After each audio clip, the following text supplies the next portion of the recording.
gabi, sino yung gusto niyong makasama and why? Woo!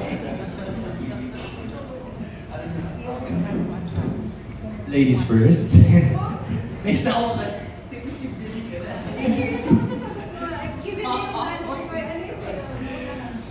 Can you give me the context ng isang gabi nito? Ano mangyayari ba sa isang gabi nito? Kahit ano.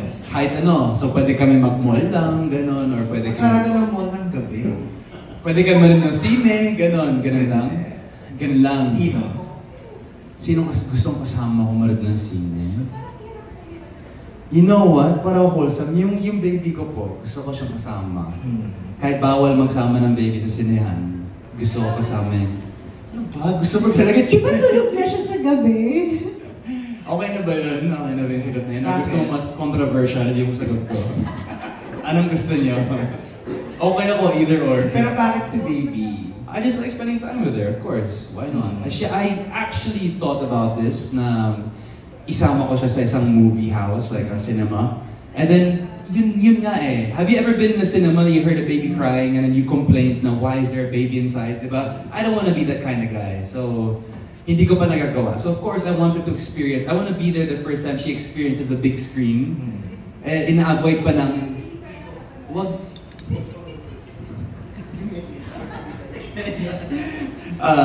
yeah, kasi syempre sa ngayon, ina-avoid pa namin siya mag-iPad or mag-phone or mag-TV altogether.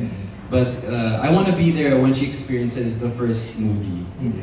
Okay? Pwede ka ba ipapanood sa kanya isang gabi? I have other movie. This is R18, ah. Oh. just ay, hindi ako MTRC, or maybe R16. But even she's still not 16, so. Alam ko yung trailer PG, yung pelikula definitely hindi PG.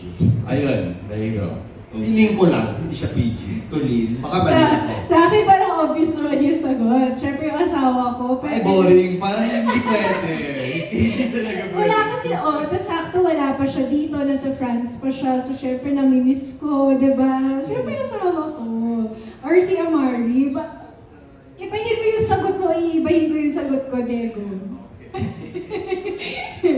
Ayun, syempre yun yung para sa akin. Kasi, di ba nag-pandemic na, lahat talaga kami lang yung magkakasama. So alam ko mabubuhay ako na kaming tatlo lang magkasama. Okay.